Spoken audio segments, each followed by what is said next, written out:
Mac was concerned that there was only going to be one microphone, but I'm going to say a little something, and then we're going to have actually Jake come up too, I think. Right? You going to come up? Yeah. Okay, so most, sorry, I would never remember all this, and I apologize because I probably will start crying. My name is Heather Triano, and I'm the mother of Hudson and Mackenzie. As Sherry mentioned, our daughter Mac was diagnosed with type 1 diabetes a few months before her 4th birthday. It was the fact that I never had given her sweets. Was it something that we did or didn't do? Will she outgrow this?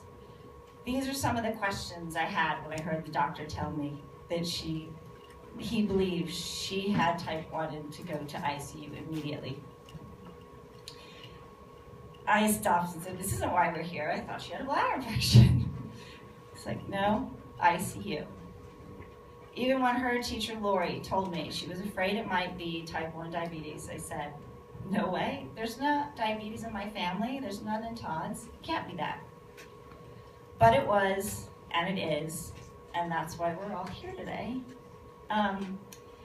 We knew nothing about the disease. Todd or I, our best friends, really nobody knew a single thing about it. And from the moment she was diagnosed, I swore that I would do an educational event so people could learn about diabetes and they could actually know there's so many myths about it and to know the true meaning of type 1. As Mackie said the other day, all these people are going to come listen to the doctor and then they'll know I can eat sweets, right? And I'm not like this because I ate too many sweets, right? But anyway, I kept saying that I would do something once the dust settled, and I realized that the dust is never going to settle. So, in September of last year, thanks to Barb and Herschel Kravitz, they sponsored an event in the Salt, and I went. And I drug a few of you there too. It was amazing. The doctor spoke, not the same doctor. But afterwards, I contacted JDRF and told them that I wanted to do an event here in Aspen. I reached out to Sherry Kesner, who was up here earlier, wherever she is. Thank you. We went back and forth a bit, and then about, January 15th, we decided we were going to have a 35-person dinner party. There we are. It turned into something so amazing. And I've always believed Aspen is a close-knit family. You know someone or someone knows someone who you know. And tonight proves it.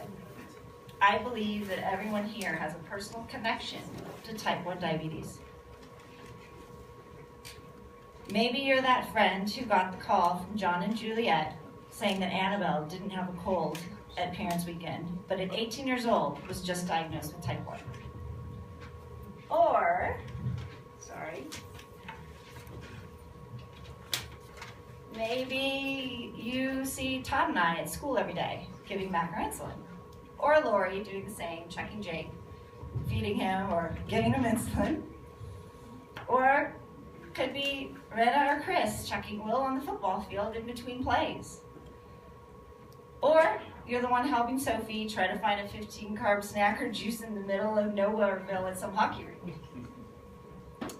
Everyone is here because there's someone they care about and want to help find a cure to this crazy disease. And I have to say it means so much to all of us, so thank you. So tonight we're here to learn about type 1 diabetes and understand the amazing research JDRF is funding. This research will allow Mackenzie and so many others to live a healthy, normal life and one day hopefully find a cure. To get some perspective about the disease, I wanted you to hear from a few who know it best. That would be Mackenzie and Mr. Jake Doyle. Can you please come up here?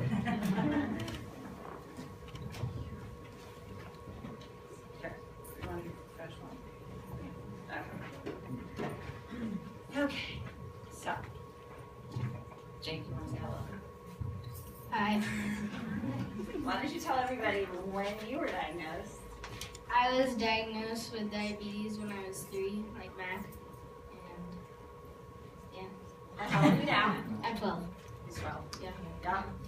So I have to say that when Mackenzie was diagnosed, his mother, Lori, was Mac's teacher. And she's the one who told me, I think she doesn't have a bladder infection, you take her to the doctor, she has type 1. And Jake was awesome, right? They came over and they showed you how to test, and what else did you get? That big old pillow, right? Yep. So here, I'll let you hold it. So, what's one word you would describe if you were going to describe diabetes?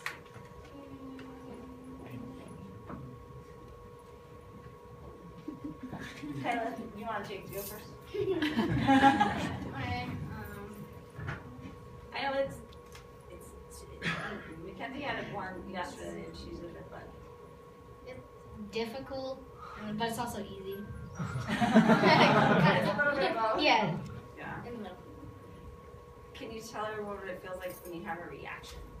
Or when you're high or when you're low? Like, how do you feel? When I'm low, I get like a little dizzy or tired and hungry. And then when I'm high, I get thirsty or sort of hyper. I don't feel that good. Yeah. Crazy. You guys get crazy, right? How about you, Mac?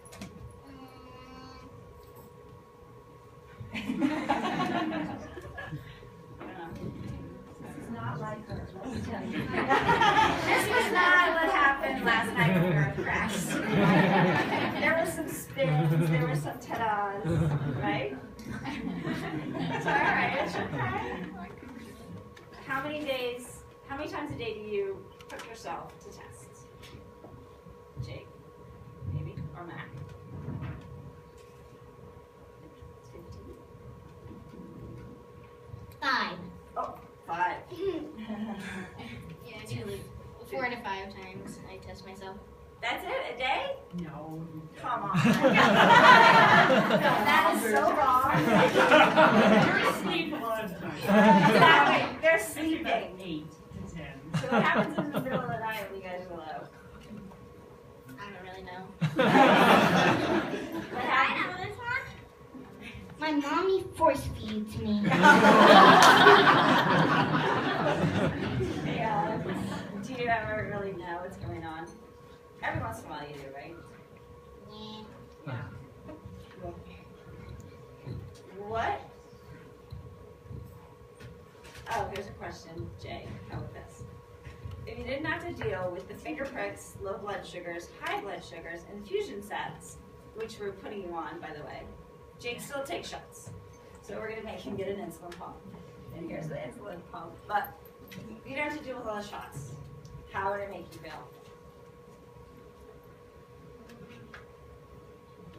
Like If you didn't have to deal with diabetes anymore, you didn't have to give yourself shots, you could eat whenever you wanted. not that different. Like, Not very. That's what happens when you have 3, I guess, and you get it, right? Because you don't know any different, Yeah. right? Well, let me tell you, as a mom, I would be ecstatic.